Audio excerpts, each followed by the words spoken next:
And we are live. I'm here with my friend Daniel. Daniel, how you doing? I'm doing fine. It's good to see you again. Yeah, always nice to see you. And that room you're in looks very yellow, which gives a nice effect on the camera. It, Okay, it it good. looks yellow. Is it yellow? Is it a yellow room? No, it's kind of a Off white? white color, Off off white? white. Yeah, Okay, it's just your camera. yeah.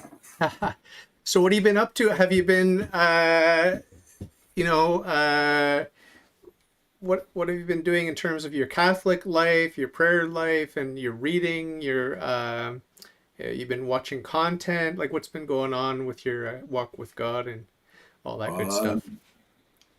I've been I've been watching you, and Okay, I was particularly interested in your chat with Steve Weidenkopf. Uh, right, right. Yeah, was is he the historian guy? yes, Yeah, I bought his book. cool, It was called time. It was called The Timeless History of the Catholic Church. cool. I'm about about I just started. I'm not even halfway through it yet, Yeah, but it's really good from the historical perspective because it really what it did for me in my faith is I'm starting to understand what went on and you know how people say that we really have it tough today and things are bad today. right. Well, not according to history. I mean, there were lots of guys dying for the faith, being martyred, popes and saints, you name it, And so, from that perspective, from the historical perspective, it's good because you kind of see it gives you it gives you a good feeling about your faith and how it's progressed throughout time. And there's been a lot of of course there's been a lot of ups and downs. And the other thing that was kind of good is because the other um, podcast or video that you had that I really enjoyed was with Robert Spencer. Ah, And Steve's book kind of corroborated Robert's, his take on Islam, etc. And there, like in this book, there was, he talked about the beginnings of Islam, what happened, etc., etc. So it was interesting to, so you had two guests there that like I think they were, it was almost one after the other. Robert was after Steve or the other way around. I can't remember, but yeah. So your guests, all the guests you have are good, but it gives you, it gives you an idea. It helps my faith because I can get perspective from all all the backgrounds of the faith. for sure. Yeah, it's stimulating. That's the thing about meeting all these people, yourself included, is you'll just get a little insight that you hadn't thought of yourself because we tend to just live in our little world and we've got our loved ones, our circle of friends, whatever, and it's good to get an injection of a different perspective, especially if it's someone that's lived something very, very different, like an academic life with a specialty, or they were a missionary in Africa or whatever. I don't know, but a lot of people, I guess famous people, they get to meet a lot of people. The famous people, they're meeting people all the time, but I don't know if they sit down and talk and get the depth. But being a podcast host, I've met about 300 people and I've had like at least, a good hour or 2 hours conversation with them about the things that matter most to them. Okay. what do you believe? What's the most fundamental? Okay, you're a Jew, you're a Muslim, you're a Christian, you're an atheist, whatever. Tell me about it. And so that's a pretty it's a pretty valuable experience for me in terms of just absorbing and listening, and Yeah, it's pretty cool. It's pretty it cool. was. It's the other one of your other guests that kind of intrigued me is the bread of life lady. Ah, yeah, isn't she wonderful? She's wonderful, and I listened to the other gentleman, your other one, when she came on, Yeah, and that was a good discussion. I I enjoyed that because it it had Catholics and Protestants and their faith journey and what it meant, and I found it very interesting. So I went to her podcast also, and I listened to a couple of hers. What I liked about her was, sometimes it's not so much what people say, but it's how they look. You know, it's like that. chemistry. You can tell if they're on fire or not. Yeah, You know what I mean? yeah, you you get that feeling. You yeah, you say, hey, so I think, I was talking to my brother about you. I want to get my brother on yeah, here sometimes. I was yeah, talking to my brother about you, and I said, I think David's building a community here of people. I don't think by any stretch it's all Catholics. no, It's not even all Christians. There's no, there's atheists. yeah, There's maybe Jews. There may be Muslims, what have you. But it's a community. It's a spiritual community that I think that you're growing. You've got going here, and that's kind of what I like about it. yeah. Well, if you go to any YouTube channel, if it's a cooking show or a sports show or whatever, that's what these shows do. I'm not competing with the big boys, but I have a little Mhm. podcast. People have medium size and large, and like-minded people will congregate. And my personality and my interest is truth for truth's sake, and live and let live, and let's hear your perspective, and Yeah, we can agree to disagree, and there's no need to be enemies, and love and respect is like mutually, it's there, it's the most important thing, and we're all wounded, and we should be sensitive and these sorts of things, and but the truth matters, and so that's sort of like what I bring, and so the people that don't like that, they just don't come back. But people like you and the people that have been sticking around me for 6 years on the podcast, they're loyal, not because I'm good, but because I resonate. My approach resonates with them, and my guests resonate with them.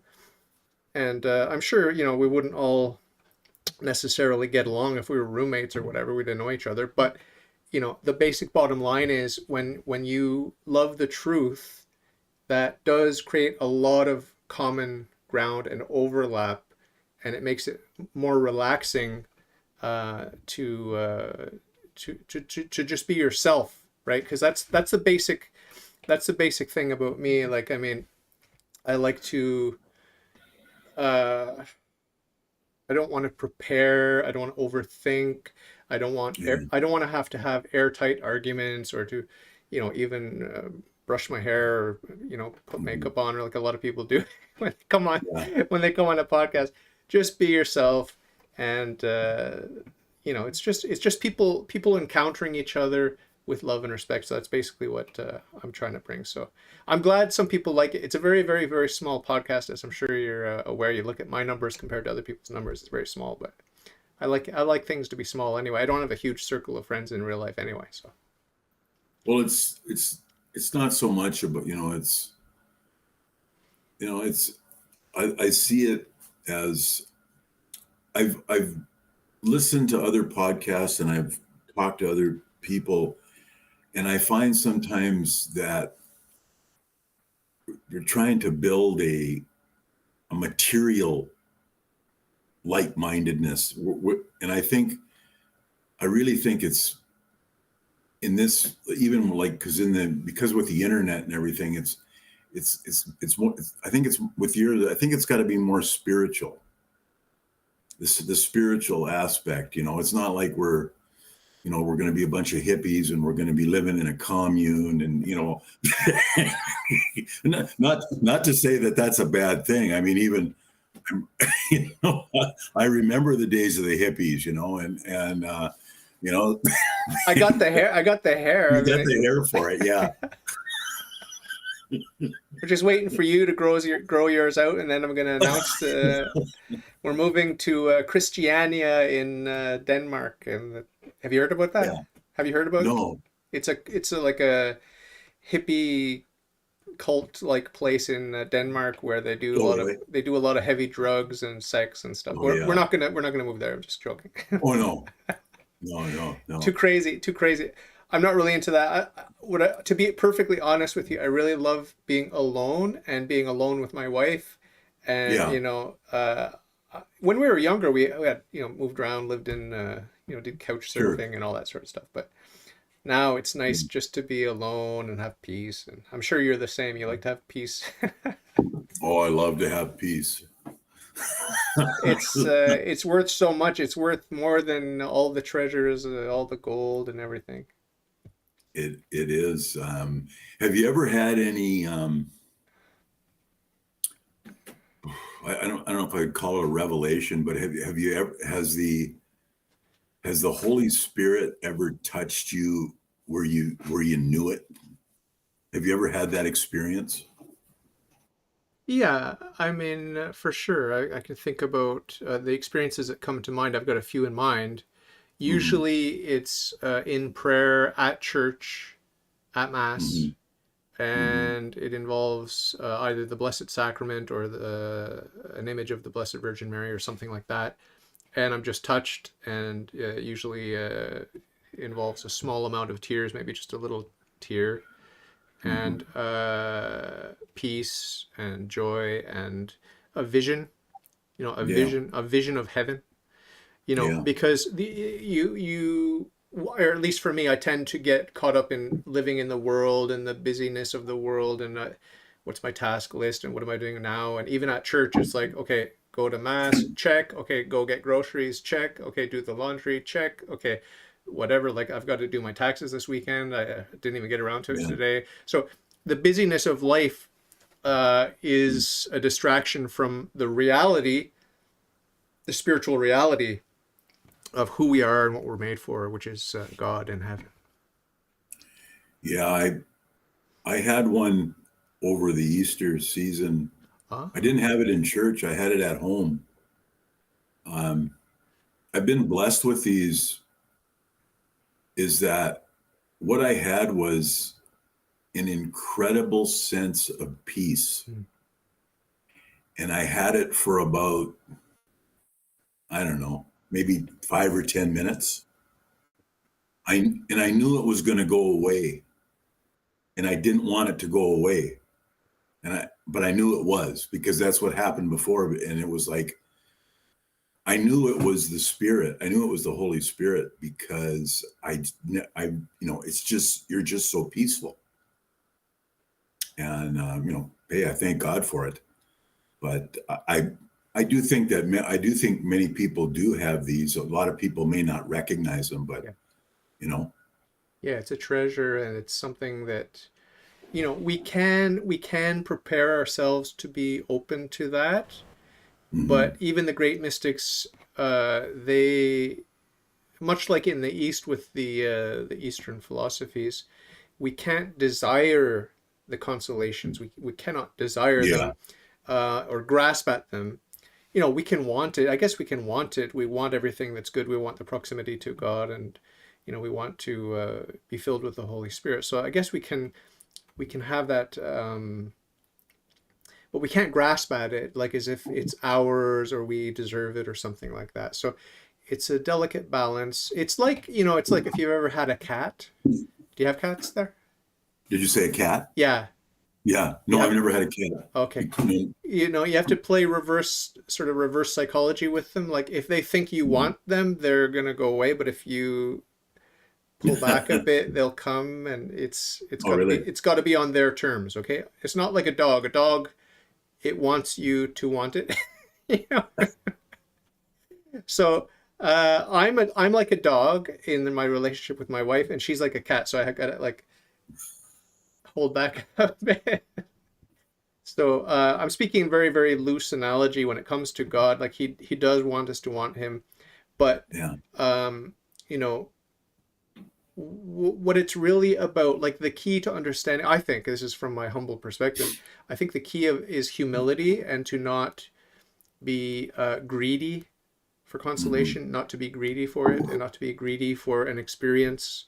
And then you can go and tell Yeah. you can go tell your friends about this wild experience you had, like a drug trip, like when I was younger and I did some marijuana or mushrooms or whatever, and it's just an experience, and it's just another experience. And the hippies back in the day, they would chase these experiences all the time, and God doesn't want us to treat him like a trip. He's not a trip, right?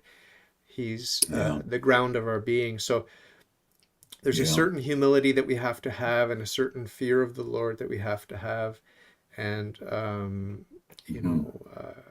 respect, obviously. And so it's very delicate. So yeah, I mean, I do think we should cultivate the receptivity and to get right with God so that he can come and visit us in a tangible way like that.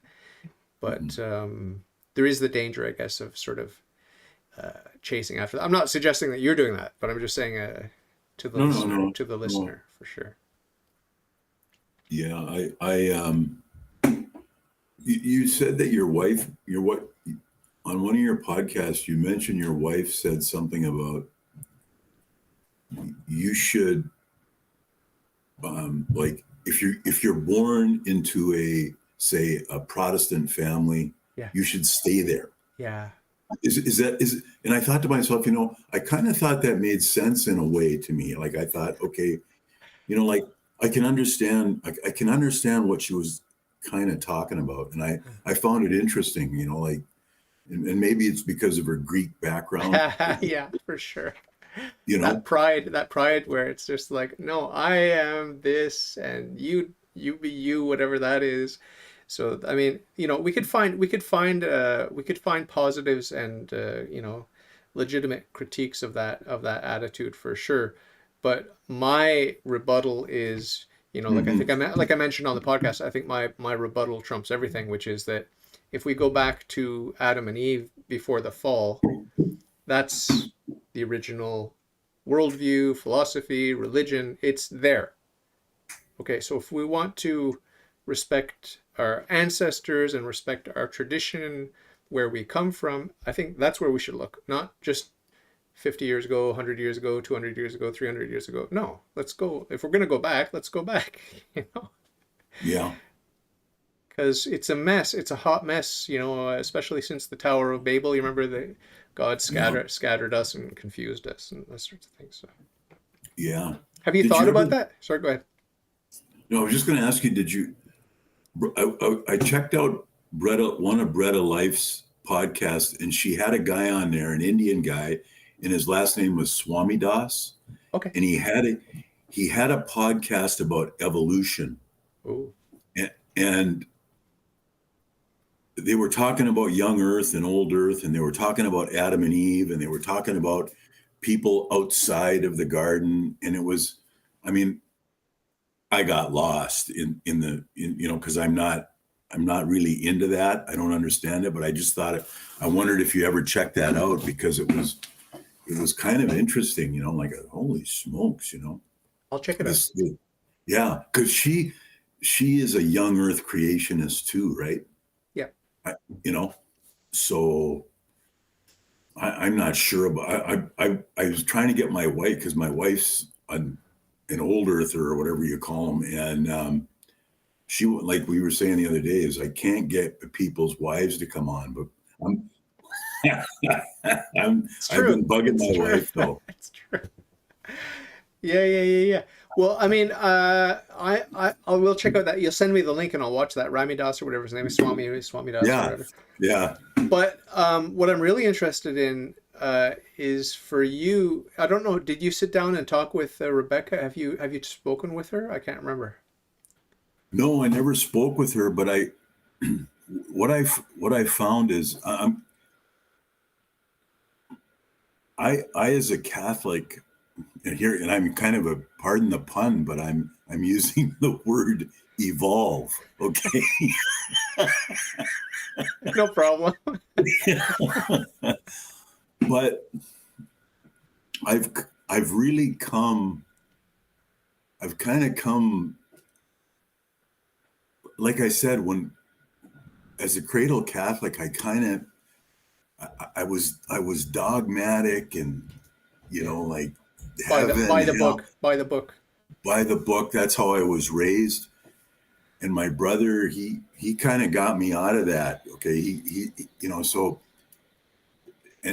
so it's kind of I've kind of evolved into an existentialist, and I'm more interested in personality now, and seeing God in other people, and Yeah.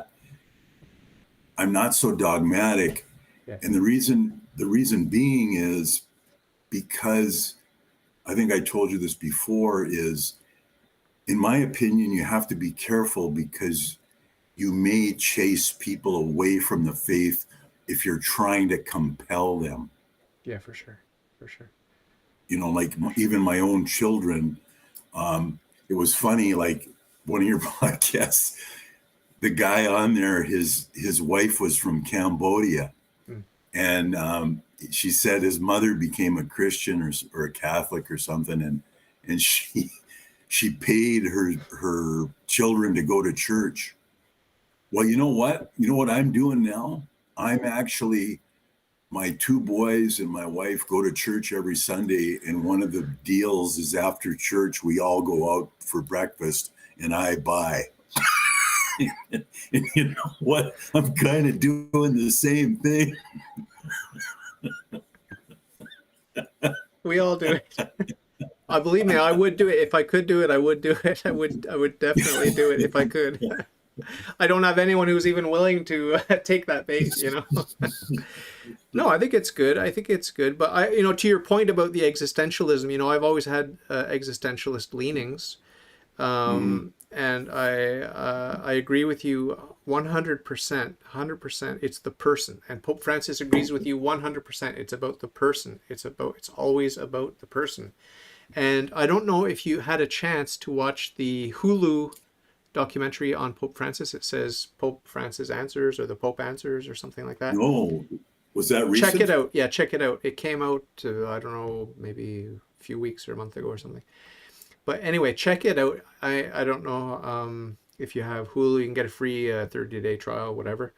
But It's anyway, on Hulu. yeah, it's on Hulu right now. It's probably going to end up, Okay. doing the rounds, I guess. But the point is, he sat down with a bunch of atheists, and a Muslim guy was there, and a feminist, non-binary, and these are all young people. And I was very touched with his humility, his patience, and his gentle touch, as always, his gentle touch. Yeah. And there was one Christian there, I think she was Catholic. She was very, very conservative, I guess you could say, like talking Mhm. about morality. And, I agree with her position more than any of the other kids. Um, and the Pope's reaction to her was interesting because, the Pope's not too cool with rigorism and the dogmatism and all of Yeah. that. He's Yeah. not cool with that. So Yeah. when he was confronted with her, I think he liked her faith, and he liked that she knew about morality, and that's good. But I think he was also cautioning her about a sort of naive self-centeredness Yeah. where Satan wants her soul, and just like with he used the example of Saint Peter, because you know how Peter was like, oh, I'll never betray you, I'll never deny you, I'll die with you, I'd rather die than deny you, and you know, that played out, right? So anyway, he was looking at this young girl and just saying, well, you remind me of Saint Peter, and Satan wanted to sift Saint Peter, and he wants to sift you too, so just be careful, Yeah. So I really appreciate his insights, his wisdom, and I think he's a great Christian man, a very holy man, Pope Francis. We could argue, we could quibble about different details and stuff like that. That's fine, but him as a person, my chemistry with him, I really do love him and respect him, and I think he's a great spiritual leader, and I think he's a Christian, and I think he's a Catholic. But Of it's course. interesting. It's interesting how gentle he is, and really, he defended the pro-life position of the church. He defended the that the priesthood is for unmarried males only, and these sorts of things. So, I mean, he was firm when he needed to be firm, but he left a lot of wiggle room and interpretive room for the young kids, where maybe they might take away license to sin. That's the one danger of being very gentle and loose, is that you might walk away from Pope Francis saying, oh, well, I just asked Pope Francis about it. He didn't correct me, so I'm going to continue sinning, right? That's the danger of being very gentle and loose. But at the same time, there's a spiritual dimension where he's the Pope, and he has, special charisms of the Holy Spirit, and he can have a very serious talk with God about those kids rather than the other way around, which is what I think Saint Monica said about the best way to deal with people. Instead of having a stern conversation with the person about God, you have a stern conversation with God about the person. It's a better approach. So I think that's what he does. No, one thing I really like about Pope Francis is, as opposed to the other popes, I think, and the other popes were great, like Benedict and Pope John Paul. Like, if you've ever listened to any of his scripture, his commentary on scripture is fantastic. Yeah, you mentioned that to me before. But I haven't. Maybe you can send me some links, because I'm not really in the habit of listening. But yeah, send me some links for sure. Yeah, it's really it's good. Oh, the other guy that I really liked on your podcast was the guy from the rapper. Oh, yeah. Fawaz. Yeah, he was good. He was good. Very good. And you know what? I really liked his cultural, his Iraqi background. Yeah. It gave me an insight into that. Hey, excuse me a minute. Yeah, you can take that if you need. Right. Yeah. So, and then because I had heard of him before, and I listened to some of his rap. Cool. And it was okay, but the next time I listened to it, it was, man, he's really improved. Like, he is good. Yeah. He's good.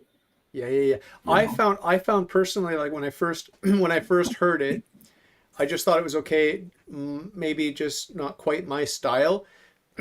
But music's very subjective.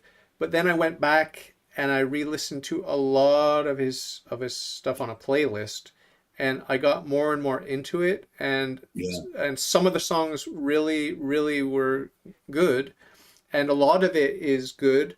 And there are very few tracks that bother me. But music is so particular, such a personalized taste that when I'm listening to music on the radio or anywhere, maybe 1 out of 10 I think are even listenable at all, and maybe 1 in 100 I'll like, and 1 in 1,000 that I really want to hear again. Yeah. It's not easy. It's not easy to when it comes to our artistic sensibilities. It's not easy to please everyone all the time. Mm-hmm. But the bottom line with him and his Catholic rap is the message. Mm-hmm. And the sincerity, the authenticity. You see it in the man when I was interviewing him, right? Yeah, I saw another guy who was on fire. Yeah. You know what I mean? Yeah, yeah. I got that sense that he had the fire, and that's what I like. It's nice to see people on fire, He's you know? warm. And he's warm as a warm person, Yeah. and approachable, down to earth. And what do you think of my friend Steve from Sensus Fidelium, Steve Cunningham? Did you listen to that one? Steve, yes, yes, I like Steve too, and Steve strikes me as a guy. Is he kind of like the dogma type guy? Or is he not? Like, Well, I mean, I don't know. I don't know. He's like he's very. he's a Southern guy, right? Is he a Southerner? He seems to be. Yeah, I don't know him that well. I've interviewed him Yeah, yeah. twice. Okay, I've interviewed him twice. My impression, if I were to give my impression, I'd say he's you know, he's a, how should I say this? But he's on fire too. He's You definitely know, on fire, and if you listen to the content that he puts together, it's unbelievable. It's unbelievable, like the content, like the sermons and all this sorts of things, and the homilies that he gathers and puts together. It's unbelievable. But the thing about Steve is he's a regular guy. he He's is. a really regular guy on fire for Christ and his church. And this is the impression I get. He's accessible, he's friendly, and he's opinionated. Okay. Oh yeah, So that's maybe the part you're picking up on where like he's opinionated and he doesn't mind telling you whatever and these yeah. sorts of That's what I things. like about him. Yeah, yeah, yeah. I like that too. Cut and dry, very cut and dry, Yeah, and he got a great sense of humor, and he likes to have fun and these sorts of things, and he's probably got his favorite sports team. I don't know. I'm just guessing. He probably has his favorite sports team, and he'll rub your face in it if your team loses. That kind of guy. I don't know. I'm just guessing, but he seems like a guy's guy. Likes to have fun, and he's a manly man, and doesn't put up with fools or put up with any guff or whatever. He seems like that kind of guy, like the kind of guy that I like. he's good. Oh, maybe I might have been confusing him a bit too with that. Okay, like I know, like when you talk about rad trads. Yeah. Okay, like, hey, I used to be a rad trad. You? Okay. Yes, I was a You? rad trad. I What? was, man. Yes, What? that was a rad So, trad. so evolution is real. Evolution is real. You're gonna have to change your tune. Because my Wow. Send me because video footage of that. Send me video footage of you being a rat trad. I want to see that. my dad was a rad trad. No, Okay, he was a dad trad. he was a rad trad. Well, because he was a Croat. Okay, Uh, and I mean, it was by the book, man. That was it. You did it by the book, or you got your ass kicked. wow, cool. Yeah. So, but he was a rad trad in a different way. Like he wanted the Latin mass, but not in the way the rad trads want it today. Okay. Okay, all right. Because I can remember when the original Latin mass went. Okay, that was way back when. Okay, and and I can remember when they first started shaking hands in church. Okay, Mm. all right, when that came across the board, and a lot of people didn't like that. I still don't like it. So what's this crap about shaking hands? so so I remember one time in church, okay, there was an Irish priest. Have you ever seen any Irish priests? Like they're wild, Okay. okay? So these people were leaving early from mass, okay? And the priest stopped and he said, "Hey, where are you going? What's the matter?" he was giving him hell. those, those were the days. Yeah. So I don't know, the trads. Look, God bless the trads. I know they mean well, I'm not a trad anymore. I used to be, but hey, we're all trying to unify. Hey, I'm not saying I'm better than a trad. They have a lot of good points, but I just don't buy into the trad stuff anymore. Yeah, I just, you know, I think the Latin Mass is good. Hey, good. You want to go to the Latin Mass? yeah, Fine. I don't really know. I don't really like the idea of Pope Francis cracking down on the Latin Mass. yeah, I don't know what the deal is there, yeah, but like what, like Robert Spencer said, I think it was Robert who said, the bishop should be in control, not the Pope. You know what yeah, I'm saying? yeah, yeah, Okay, so you got your diocese and the yeah, bishop rules. Isn't yeah, that how it's yeah, supposed to work? yeah, yeah. And the bishop says, well, if you want a Latin Mass, you can have one. If you don't, but Pope Francis is saying, no, no, with the Latin Mass. Anyway. Yeah, well, I just listened to actually Steve Cunningham sent me a link to a great series of talks, well, just two talks on the why the rad trads would hate the Middle Ages because, like you were saying at the beginning of this interview, like if you think it's bad today, just look at history of the church. So this historian goes through and he talks about the not only the abuses that were in the church in the Middle Ages, but just the chaos and the worldliness and everything is just like not if you think things were standardized back in the day, you've got to brace yourself if you're going to look into the history of the church because it was a hot mess. Okay, Oh, up geez. until Trent, basically. So Yeah. you know my approach, as if you know me at all, you know that I'm pretty chill when it comes to judging the church and the spirit of the age. I just you know frankly, my approach is a very selfish approach. It's just like, am I pleasing God, yes or no? And how do I avail myself of a Catholic lifestyle, the prayers and the sacraments and all these sorts of things? And I don't really want to quibble over, we used to do it better back in the good old days, or like, Yeah. all this sort of stuff. Like I do have standards. Like I will not go to certain parishes because I've seen the Right. abuses and all these sorts of things. It's not like I'm Right. completely blind. I Yeah. am sensitive. But I'm also tolerant. I think we Yeah. have to be tolerant that,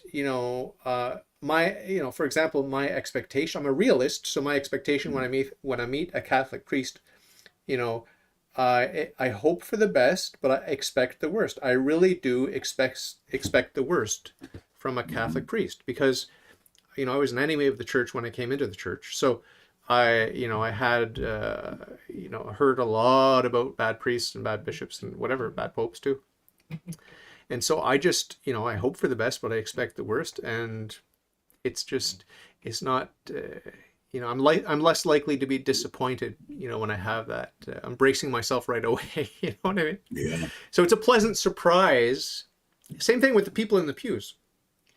I hope for the Yeah. best, but I expect the worst. So it's a pleasant surprise if they turn out to be on fire for Christ and His church, and they turn out to be Orthodox and Yeah. not, anti-Catholic Catholics, because there's so many anti-Catholic Catholics in the pews and in the pulpits that Yeah. uh, it's better to expect the worst and then have a pleasant surprise when you get to know some good people. You know. Yeah. Yeah. It's kind of like I remember you saying, like, I can tell your faith must be strong because what happened to you that time with the COVID thing, Yeah. it was horrifying your story was horrifying because I can't believe that happened to you. Going into the church and getting flack um, with about the what, Yeah. you know, and the bishop told you that you could go there, and you went there and you got flack, and It's upsetting. that Yeah. would have been enough for some people to leave the church. Oh yeah. Yeah. Yeah. Yeah. Yeah. You know what I'm saying? Yeah. Well, like I told you, I came in already with like, I mean, I was full on enemy And the reason why did I come in if I'd been an enemy of the church? Why? Because I Yeah. saw the baby Yeah. in the bathwater. I saw the beautiful baby in the disgusting, stinky bathwater. So Right. now, if I get splashed with this disgusting bathwater, Right. it doesn't bother me because you know what? There's a baby. There's a baby in this disgusting bathwater. That's where we have to keep our eyes on the prize. That's what we have That's to do. good. So it's very Mm. easy for me to just roll with the punches and yeah, okay, this one's a pedophile. Okay, just avoid him or report him or whatever. And if people are really doing bad stuff, I guess we have to report them to the authorities. I've never you know caught a priest in the middle of committing a crime or anything, so I haven't Yeah. had to do that. But you have to pick and choose. Like, did you hear my interview with the guy who was allegedly molested or raped or whatever? Did Yes. you hear that? I I found it. I found it very. It was very troubling to listen to, David. I was. Do you It believe do you hurt. believe him? Do you believe him 100%, or do you think there's a chance he's exaggerating, or what? I don't know. I mean, I just gave him the benefit of the doubt, and I have no reason to doubt him whatsoever. So, Yeah. No, I don't. I don't have any reason to doubt him, and I can I can understand. I can understand where he's coming from, and I heard it. I've heard of it before, but that interview, it was. I could feel that one. yeah, You know what I mean? yeah, And like it was troubling to listen to, but hey, the guy had his story and he told it, and I respect you for having that. That was a tough one. I'm gonna tell you, I didn't like it, but you know what? yeah. I respect it. Hey, the guy had an experience, and what can you say? Did I You know. cross any lines, or was I okay? Well, no, I thought you were fine because that's very very that's tough stuff to Heavy. talk about. It's heavy. That's heavy. That's really heavy. Yeah, And hey, yeah, it it went on, I'm sure, yeah, but it's hard. A lot of people. There's another reason people have left the church. Like that whole deal was a bad mark on our church, and I honestly think that I know what some of it happened, but I think the Catholic Church got a real bad rap on that one, and I don't think I don't I didn't like it. I don't I mean not that guy. I'm just saying the whole abuse scandal I think just hurt us so bad. well, yeah. Well, that's Satan's intention. I mean, come on. Let's just be honest. Like I said to my guest, Satan is targeting Christ and his Yeah, church and the yeah, Pope and the cardinals and the bishops and the priests mm, and us. yeah, Let's face it. And there have been stories by Catholic ex-Satanists who have said, and I take everything with a grain of salt, especially from an ex-Satanist, but they have said that they have it on insider information that the Satanists and even Satan himself and the demons are most interested in the Catholic Church and in the Baptists. I don't know why the Baptists, but this is what I really. heard. This is what I heard. Oh, man. I mean, take it with a grain of salt, but this is what I heard. They're attacking the Catholics, number one, Baptists, number two. Now, are the Baptists on fire for the faith? I don't know. They must be if Satan's going after them.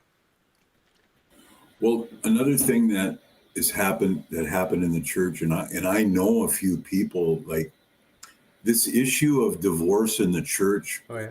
It is really tough, and I know people who've had annulments denied, Yeah, and it's been tough on them. for sure. For sure. And I feel for them. Yeah, for sure. And I know that there's a lot of there. I'm not sure. That's one of the dogmas of the Catholic Church that I do have a little bit of a problem with. Is it seems to me so rigorous on divorce, because it seems that a lot of people got into marriages that they shouldn't have been in, and they weren't allowed to get annulments, and it was hard on them. Yeah, yeah, yeah. you I know. I have a slightly different perspective. Uh, I don't have a problem with that teaching on mhm. divorce. There's no such thing as divorce, you know. Yeah. And so I don't have a problem with the teaching. I do have a problem, however, with the world and the worldliness of Christians and the weak will and the dim intellect of us in this fallen world, and how we're prone to put ourselves in situations that are really, really, really, really painful and difficult. And divorce is the number one. Like divorce is one of the number one problems that we have in society. It's the number one of the number one problems. And I I know it's not hard. I know it's not easy to be chaste and to be pure and Hmm.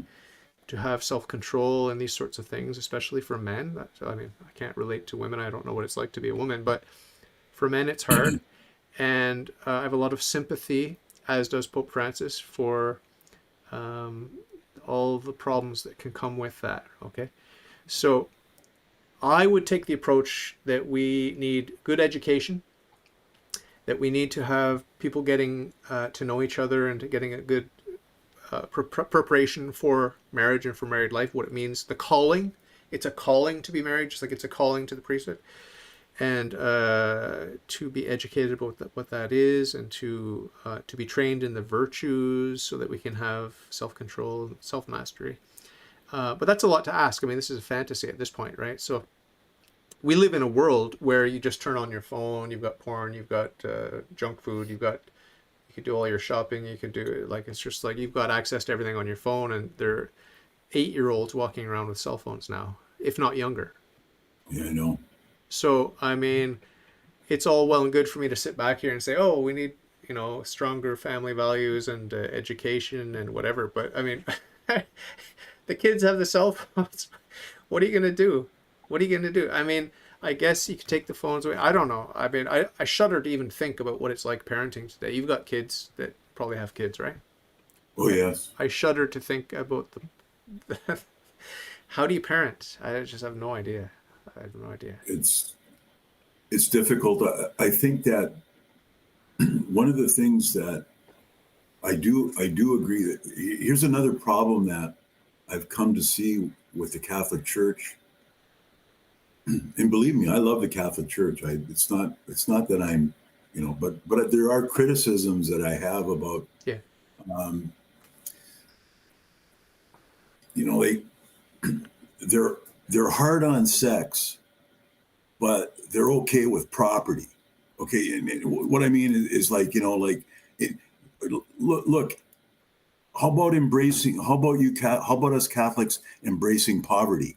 yeah. Because that's definitely Gospels. in the scriptures. It's a tradition, and many church fathers have condemned even private property. Okay. Well, like how about we talk about that? You know, Yeah. if you know what I'm saying? Have you read the history of the Franciscan order and the different? Uh, No, okay, well, you no. might want to look into that Okay. because there were two factions, I guess, after Saint Francis went to his eternal reward, and one wanted to go the way of poverty, and the other one was more lax, and the church came Hmm. down. And I don't know exactly the history, but the basic idea was that the church said no to the extreme poverty thing. So that's on the record. So I should look more into that because I do like Pope Francis, but I also like Saint Francis of Assisi. Saint Francis of where was he from? Is it from Assisi? Assisi, yeah, Is that where he's from? Saint Francis, the yeah, famous guy with the birds and the bees and the nature guy. He was from Assisi, right? yeah, yeah, absolutely. He was the guy who, I mean, his father was a rich merchant or something. Like even if you look at the gospel last week, or not the gospel, or one of the The readings. readings, yeah, Okay, last week's mass, they said that the Peter and the apostles and the people lived in common. In common. Yeah. So I was thinking these guys were communists. Okay, and not in the sense of the word communist. Okay, like, hey, we basically shared everything. Yeah. That's what it was like back then. So, but Yeah. it's not like that now. No. So what I'm saying is the Catholic Church have roots in communism? You know, the good kind, the good kind, the Christian kind. the Christian. That's what I'm saying. Like, Yeah. I mean, look at. I mean, just read last week's epistle. Yeah. And I'm sitting there thinking, hey, these guys are socialists big time. Yeah. You know. Yeah. You know, and if the church were teaching that today, then that's what I would be embracing. You know, I don't know if I'd be enjoying that, but I mean, that's what I would be striving to embrace. Okay. And it is a more romantic idea. I like it in theory. It's more romantic for me in that way. I think it is objectively better. And I think that the reason why the church makes it optional rather than mandatory is because the church is a gentle mother. The church is a very, very gentle mother, and the church is encouraging us to live as the apostles lived, and in every way, you know, in simplicity and in common and putting others before us. We have to do that. But the church is very, very gentle and very, very patient and kind, and so she does not impose things that she knows are beyond our strength. And this is why, I see the church as the bride of Christ and as one flesh with Christ and as having the mind of Christ and the wisdom and the gentleness and the mercy of Christ. So that's why I'm not angry or surprised really that the church is so accommodating and so gentle. So when I talked about finding the baby in the bathwater, it really is a mystical thing. Right. And to do a strict accounting to say this is baby, this part's baby, this part's bathwater, we can make mistakes when we're trying to do our accounting, our strict accounting. Oh, when priest so-and-so said this, or when he did that, is that in the good list or the naughty list? I mean, we don't even know. God alone knows. God alone knows the heart. But when it comes to obeying the church and striving to imitate Christ, I mean, there's absolutely nothing stopping you, for example, from living the dream, doing the commune, and I would be very excited to see. I'd be very excited to, and I would encourage you to do that, provided that you're prudent and that you listen to your local bishop and everything. If you're going to start some sort of a reformation, I don't know about that, but we'll see. Nailing your theses to. Well, it's just like okay, this marriage thing, and look, there's a lot of people out there, a lot of Catholics out there who think, hey, you know what? You're a good Catholic if you have a bunch of kids. You got to have like 7 or 8 kids and all this stuff. But so what is this? Is this an economic unit? Or so are our marriages really mystical, or are they just sort of some economic convenience? Do you know what I'm saying? Like, it's like, why do you have to have a bunch of kids to have a mystical marriage? Or even like with the Virgin Mary. Okay, everybody. Okay, we worship the Virgin Mary, or the cult of the Virgin Mary, whatever we want to call it, but nobody's embracing virginity.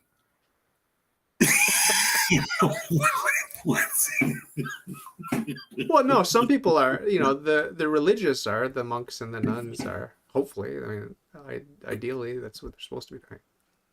But okay, with the guy I follow, Berdayev, who's an existentialist, he's Russian. He was an Orthodox. From what I understand about him and his wife had a mystical marriage. They didn't have sex. Okay, and this is where I got it from. And I was, from his perspective, when he talked about most Catholic marriages, or most marriages at all, are not mystical in nature at all. Ah, okay. Do you know what I mean? Yeah. Yeah. What Yeah. what is Yeah. what is a mystical marriage? Yeah. Yeah. Yeah. You know, what does that mean? What does Yeah. marriage mean? Do people even know what it means? I've been married, golly, over 40 years, and hey, I'm just starting to get it. Yeah. You know, like, Yeah. and I'm thinking, geez, was my marriage really mystical? What is it? It was, you know what I'm saying? Yeah. Yeah. Yeah. Like when you say educate people about Yeah. marriage, Yeah. that's a huge task. Yeah. It's an existential task. It's an existential task. It's not read this book, may take this test, da, da, da. You know, it's not. It's not. It's an existential thing, and it's an organic communion with Christ and His church. And if you know, if you're in a marriage, obviously, a communion with your spouse. So yeah, it's a mystical thing, and the church, the members of the church are always worldly, more or less worldly, and more or less falling prey to the lies of Satan, myself and yourself included. You know, we're on the spectrum, like, you know, some you can read about priests, bishops, and popes who are completely committed to Satan and the worldliness of it, like just unapologetically so. But most Catholics who want to call themselves Catholics aren't comfortable with that level of commitment to Satanism, and they're going to have one foot in both camps kind of thing and be of two minds and have their cake and eat it. Yes, I'm Catholic, and yes, I like pleasure and whatever, you know.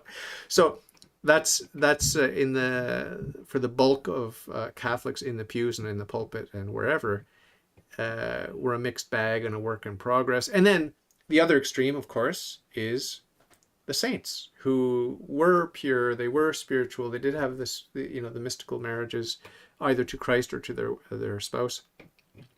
And you know, a lot of the saints had large families, and they had the ability to do all of that and whatever administrative things they did in the church, or whatever preaching they did, or whatever. It's like, you know, I can barely just keep a houseplant alive and do my 9 to 5 day job and keep my wife happy. Like, that's too much for me already.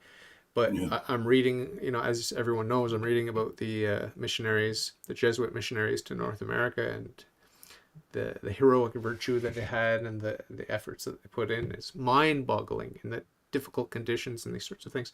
So all of this just to say that the saints really are remarkable, because it's no longer they who live, but Christ who lives in them, and Christ is the God-man. And with you know, for man it's impossible, but for God nothing's impossible. That's why it's exciting reading about the saints, and that's why it's exciting aspiring to be a saint, and that's why it's humbling and embarrassing to compare yourself to the saints, right? It's fun. It's fun to compare ourselves to the bad popes, the bad bishops, the bad priests, and the pedophiles. That's fun because, well, I'm not like that. I'm not, you know, I'm not that bad. That's why I think Hitler gets a lot of airtime, because it's just fun comparing yourself with the nastiest boogeyman of all time, you know. It just makes us feel better to compare ourselves with the worst humans that ever walked the earth. And I'm not casting judgment on Hitler, because I think he's been demonized. I think they've exaggerated, you know, his role in history, the darkness of his role in history. That's what I think. But I'm not saying he was a good guy or saint or a hero either. But I mean, my point here is that it's just easy to point to the bad guys and say, well, at least I'm not like them, right? Yeah. Well, you know, like you had mentioned the missionaries that came, and a lot of them came to Quebec. Yeah. Oh yeah. And, Oh yeah. and they worked with the indigenous people, right? Yeah. And I mean, there's another bad rap the priests are getting in Canada now with the indigenous, and it's not fair. No. Okay, because I grew up in a little town, and I went to school with a lot of Native kids and kids who went to the residential schools. Okay. And a lot of them, they were good kids, good friends. They did well in school, so it wasn't all bad, No. And yeah, some bad things went on. Okay. But a hell of a lot of good things went on too. Of course. And like I'll give you an example of an Indian guy and a native guy. It was really interesting because he's a Catholic, okay, and we were talking about the Catholic Church, and because he's a native, okay, he said that the Catholic Mass actually scared him, and I think it scared him because I think he actually kind of knew what was going on there. It was like I think he knew that there was like a sacrifice going on there, and he said it's scary. And when he said that to me, I thought I never saw it like that, but I can understand somebody seeing it that way. It reminds me when I was an artist, and I put the air quotes because it's just like messing around, just being a bum bohemian hippie guy traveling around with my wife. But we were living in Vancouver, and there's a large native community out there. And where we lived on the ground floor, and we would do art in our living room with the door open if it was the summertime. And some natives would walk by occasionally, and they would stop and just look in. But they also had this sort of reverence or fear sort of thing. And when we talked to them about it, they explained their attitude, like their sort of skittish attitude, as saying they see art as mystical. They see art as powerful. Yeah. And so they treat it with caution and with respect. And that's just a couple of white kids doing crappy art on their living room. Imagine if they met a godly Catholic doing godly art or music. These sensitive First Nations people are in touch with the spiritual world, with the Great Spirit and everything else. And I'm getting a really deep admiration. I already had an admiration for the First Nations people, but reading this book about the missionaries, these are very, very sensitive souls that are in touch with the spiritual, the supernatural, the mystical, and they love the Great Spirit, as they call him, the Creator, and they call the Mass the Big Prayer. That's what some of the natives refer to it as, the Big Prayer. And they refer to the Pope or the Bishop as the Chief. So we don't have, sadly, we've sort of lost a lot of our sensitivity, I think. So it's very touching to hear your story about the Mass, how he saw this is very important, this is very powerful, and it's God is not your buddy. You're not going to walk up to God and give him a high five. You have to have fear and respect, just like a child would, a good child attitude towards a good father. The father is not to be treated like he's your friend or your equal. He's your father, so we need to have this. And in our Western society, I think we've lost a lot of that reverence for authority and respect for authority. And that's really, it's just, especially in the Indian culture, the elders were like, hey, that was everything. You respected your I grew up that way too. I guess we're kind of losing that, but it's important. It's just, I think it's just like when I listen to the Russians, when I read the Russians, and my brother and I talk about this a lot, is what my brother thinks is the Russians just think differently than we do. Okay. It's just the way it is. We think like Westerners. Okay. And it's even like with the indigenous people, they think different than we do. I'm not saying that's a bad thing. I think it's a good thing, but people are different. Like when a lot of people say, well, the Catholic Church going to hell in a handbasket. Well, maybe in North America, but the Catholic Church is universal. What about Africa? What about Asia? What about Latin America? Well, like the church is universal. So it's, sometimes we start to think that, the heresy Americanism, Yeah. that's a bad one. Yeah. It's everywhere. I see it on the It's internet. everywhere. It dominates the internet. It dominates the internet. Yeah. Yeah. Because all the sedevacantists, all the not all of them, but a large portion of them, the loudest voices online, they're in North America, particularly the USA, but some Canadians too. And it's just, at the current time, it's like English is the international language and North American culture dominates. What are the kids watching on their iPhones in even the third world developing countries? They're watching largely Western content, which is dominated by, Hollywood and all these sorts of things. And that's just the way it is today. And it's the same thing with Catholic content. Like if I tune in to a YouTube channel that's talking about Catholicism, most of the time, and I don't know if it's the algorithm that's just feeding me because I'm in North America, it's feeding me this stuff, but most of the time it's American content with that Americanism, that heretical Americanism sneaking in. I can see it, I can recognize it, because the alternative to the Americanist heresy is that universal Catholicism, which is accepting of differences and diversity in non-essentials, right? Yeah. And we're not getting a lot of that. We're not getting a lot of that content online, which I think is tragic. I love the diversity. I love the, Yes. It's nourishing. It's nourishing to our soul. And that's another thing is if you understand the long history of the church and even the liturgy, you see the diversity is there. So why are you so obsessed with one particular form that was in a particular region for a certain amount of time or whatever?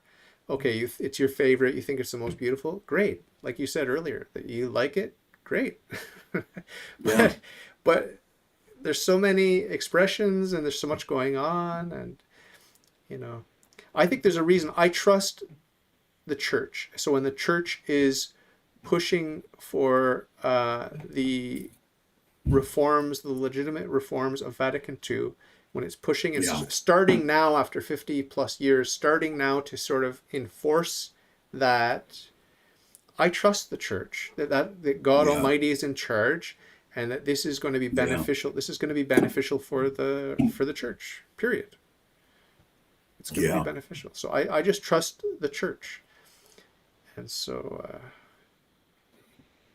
And that, what, that's a good thing, Dave. Like, look, I love the Catholic Church, and I always will. That are there things about the Catholic Church that I find troubling? Are there, like, I've read the Grand Inquisitor. Have you read? No. No. Well, the Grand Inquisitor is back. I think it was around the French Revolution time. Dostoevsky wrote about Christ came back. Okay. And he was among the people, and he was performing miracles, and they locked him up again. Okay. And he came before the Grand Inquisitor, and the Grand Inquisitor, meaning, the Catholic Church, of course, at that time, and said, look, Christ, you got it wrong. Okay. When you told Satan that man does not live on bread alone, no, you should have said, yes, we need that bread. Okay. So basically the Grand Inquisitor was telling Christ, look, when Satan gave you the temptations, you got it wrong. Okay. I'm here to tell you, you got it wrong. So So Christ's standing before the inquisitor, and he's listening to all this, right? And the inquisitor's an old man, and Christ is listening to all of this stuff. And so at the end of the story, you know what Christ does? He goes up to the inquisitor and just gives him a big kiss on the lips and walks away. And basically, I guess the thrust of the story is Christ gave us freedom. But Dostoevsky's point was people don't want freedom. Yeah. They're afraid of freedom. They want bread. They want, you know what I mean? And we should have provided that for them, not the freedom. It's a fantastic story. I think it's a healthy attitude to have as a Catholic, is to understand that we don't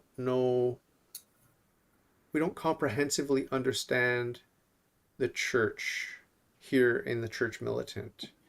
We can have a sort of Sunday school appreciation of all of the different aspects of, you know, if you go to a church library, say the Vatican, you just look at all the different topics that they cover, ecclesiology, moral theology, and so on and so forth. You can have an overview of a lot of that stuff as an adult that spent a lot of time digging into it. You can have a pretty good overview of a lot of that stuff, the dogmas and everything else, history of the councils and whatever. You can have a pretty good overview, but I think it's humbling and I think it's liberating to realize and to admit we don't really grasp the full nature of the church in this fallen world. And we have to really, it's a leap of faith. Even once you're in the church, it's a leap of faith. Okay, what is the liturgy? What is, how does the sacrament of reconciliation work and whatever? Like, at a certain point, you just have to say, like what I do, like where I go to confess my sins to the priest.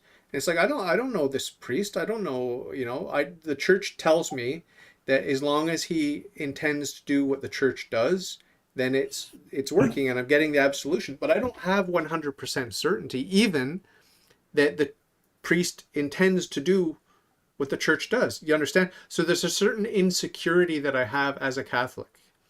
I've got security knowing that the church teaches that this is the ark of Noah, outside of which no one can be saved. I have that security, like I'm in, okay, I belong to the church.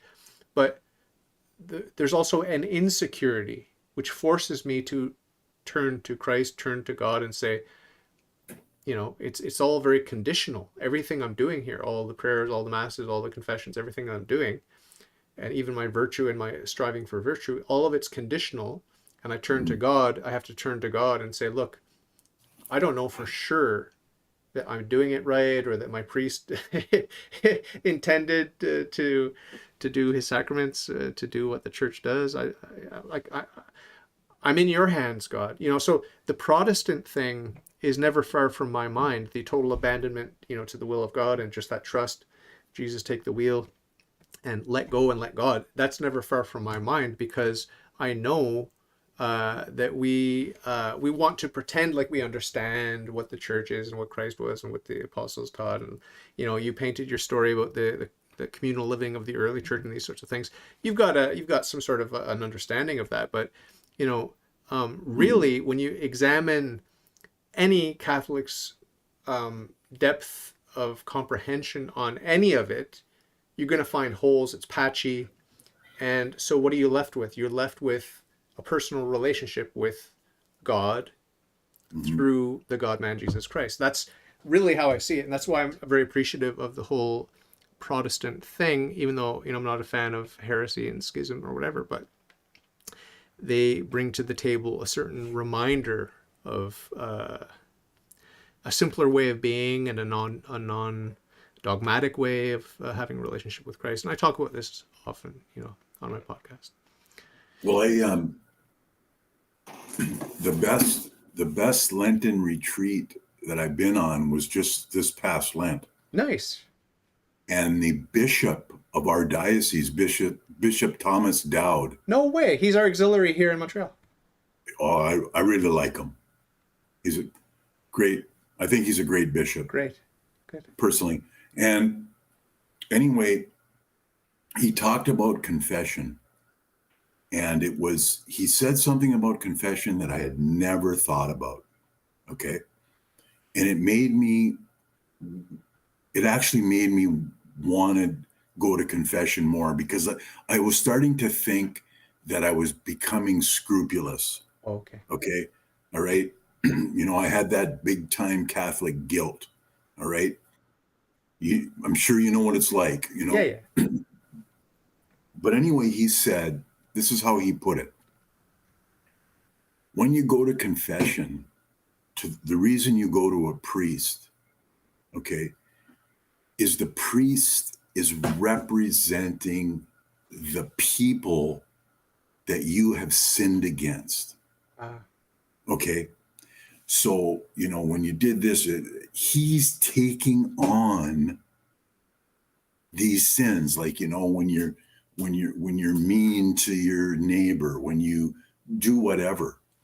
And that I never heard it put like that before, and that Lenten retreat. And then what the bishop had he had a big question and answer period after his talks. And I'm here to tell you, David, it was good. And you know that what the bishops are doing now in the diocese, and I don't know about the Diocese of Montreal, but here in Sault Ste. Marie, when the bishops are coming up to the Sioux now in the diocese, they're staying for an extended period of time. And what they're doing is they're meeting with the community, and they're talking to the mayor, and they're talking to business people, and they're talking to teachers and people, and they're getting to know the diocese. Amazing. Okay, the community. Yeah. And he said, what happened because of industrialization and because of automobiles and trains and planes, what would happen is the bishop would fly in and then fly out, so to speak. He says, but back in the old days when the bishop came to your community, he might have been coming by train or horse and buggy or God knows what. And when the bishop was there, he was there for a while. And he got to know the community, and he got to know the people in the community. And that's in our diocese right now. That's what's going on. I think that's a really good idea. Well, yeah, and it's canon law. I've read canon law, and it's stipulated that's what the bishop has to do, and that's what the priest has to do in his own parish. Right. The priest has to get to know, I mean, ideally, I don't know how they don't really enforce this, I don't think, but ideally, that's what they should be able to do. Now, there are many limitations and restrictions due to modern society and everything else, and right. the crisis in the church and everything. So I'm not putting anyone down for not living up to canon law, but I mean, it's wonderful to hear that that's happening there. And I've gone to see my bishop here when he talks, and I don't get to spend one-on-one time with him, but when he preaches at the cathedral or whatever, and we do have access, and I think he is accessible. But that's wonderful, like up in the Sioux, to hear that that's really blossoming. I could just picture it nourishing not only your faith, but everyone else's faith. It's amazing. It's amazing. And the priests, the priests too. They're going to get on fire. And you knew that it was like when the bishop was there, and the feeling I got anyway, it was a great feeling that, I mean, when the bishop was giving you a blessing, that was big potatoes, Yeah. I felt, hey, this is something. Yeah. This is the bishop. And, and I'm not minimizing the priest or anything, but I'm just saying hey, this guy is the bishop. Yeah. Oh yeah. Yeah. We have to respect God's economy of salvation. That's what I always say to people who poo-poo religion. Oh, I don't like religion, I'm spiritual, whatever. But it's like, well, if you're Christian, you should be willing to acknowledge that God didn't have to become incarnate and suffer and die for your sins. He didn't have to do any of that. No. He chose to do it in his infinite wisdom. He chose to do it that way and to build a church and to have sacraments. Like, that's what he chose. I don't know why he chose that, but well, I do know the basic reason is because he's good, he's all wise, he's all loving, he's smart. God's smart. So let's accept reality as it is. That's what he did. He incarnated, he suffered, he died, he instituted a church, and he's got 7 sacraments, and that's what he did. Let's not second guess God here, because some Christians want to say, well, God doesn't need, we don't need anyone between you and God. There shouldn't be anyone in between. There shouldn't be a church, and there shouldn't be sacraments, and there shouldn't be this, and there shouldn't be that. Well, you're just second guessing God's economy of salvation. That's all you're doing. Right. I was, I had a good, I guess I can't find it now. Son of a gun. I know, what time is it? What I was interested in that you had talked about is this solipsism stuff. Yeah. And Berdyaev said this. See if you can comment on it. He said, consciousness is from its nature opposed to solipsism. The very derivation of the world suggests interaction of several or many minds. If the world contained only one mind, there would be no consciousness. Okay, so I was trying to figure out, how is consciousness from its nature opposed to solipsism? Does that make sense to you? Yeah. I think you made this comment on the YouTube at one point. I tried to answer it there, but basically the first part of the word is con, which means together. So that just eliminates the possibility of solipsism. Con right. Together. Yeah. So and this is when I came out of solipsism into monotheism, and then into Christianity and the Catholic Church. I told some priests and monks about my journey into solipsism, and the first thing that they said, these monks at the monastery where I entered the faith, they said that God himself is a community, right? Father, Son, Holy Spirit, and there's that love. Okay. That there's that community in God.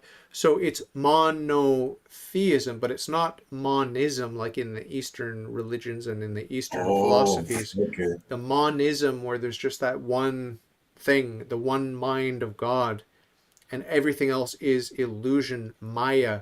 If you studied any of the Eastern religions, you'll see this theme occurring time and time again, where for example, in Buddhism, right? There was a controversy recently, I don't know if you caught it, with suck my tongue. The Dalai Lama said, suck my tongue to a young boy. Yeah. Okay. What was the deal there? Well, for me, I'm not upset or angry, because in his worldview, this is all just God playing a game.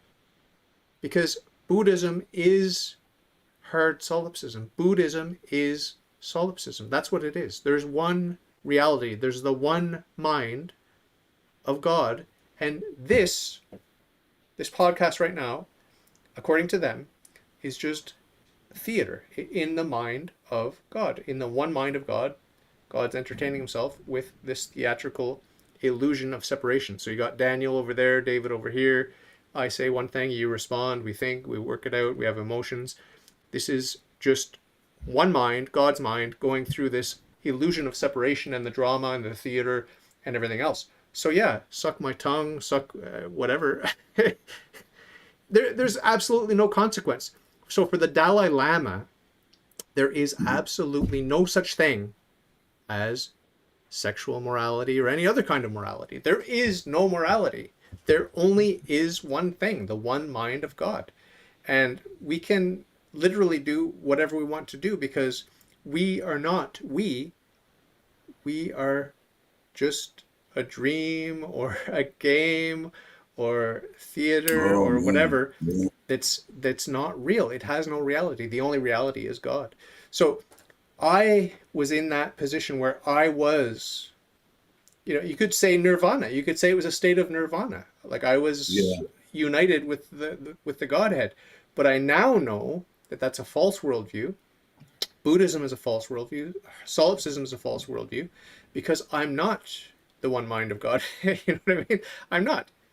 I'm a Yeah. creature. I'm a real creature. I have a real being. I have free will and reason, and I have physical limitations, and I'm going to die, and I'm going to end up being judged, and I will end up in either heaven or hell. So it's very, very, very, very different from hard solipsism or Buddhism.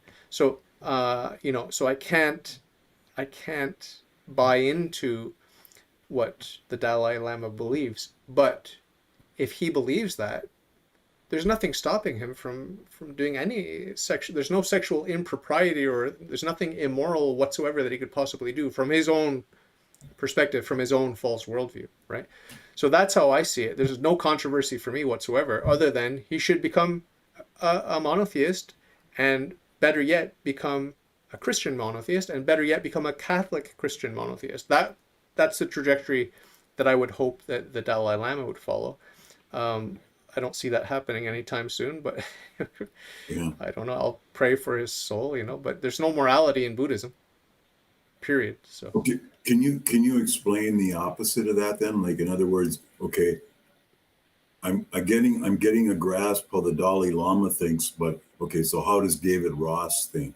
well, As, I, as I like I told you, I am an individual person created in the image and likeness of God, and I okay, have one life to live, one and only one life to live, and after that, death and judgment, and either heaven or hell, depending on if I die in the state of grace or in the state of mortal sin.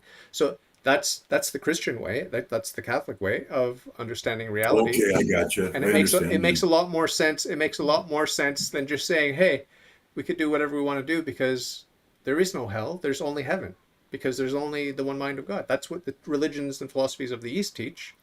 And I've spoken with Hindus, and it's not easy to get a straight answer out of the Hindus when it comes down to this question, right? Like, how much do they have in common with the Buddhists? Like, how much? I know Buddhism comes out of Hinduism, but how much do they have in common in terms of heaven and hell and God and creator and creatures and these sorts of things? It's hard to get a straight answer, but there are only two possibilities. Either they fall into that hard solipsist track, or monotheism, right? And what is polytheism? Like, have you ever thought about polytheism? I just want to give a quick shout out to my friend Christopher Rice. Did you catch his interview? Sweet. No, I missed it. When was it? That was last week also. Christopher Rice? Yeah, you could check that out. He's a I'll check really, it out. really nice guy, and hope to have him back. But he's saying hello to both of us in the live chat. Oh, great. I will have to wrap it up here, but what did you? I'll let you respond to everything that I said there about. I just wanted to know. So do the Hindus and the Buddhists think they're already in heaven? They It's heaven now. think. Let me just speak for the Buddhists, okay, not for the Hindus, Okay. because there's some ambiguity and there are different beliefs. I do think that you will find Hindus of different fundamental beliefs when it comes to heaven and hell. But for the Buddhist, I'll speak for Buddhism, there is only the mind of God, and so you and I, like I said, are just fictional characters in the mind of God. So Okay. so I got you. so there's only God, there's only heaven, and this is just one of the games in heaven. Like, this is just one of the games. And if there's allegedly, ostensibly danger, that's just for entertainment's sake. If there's pain, that just adds to the entertainment.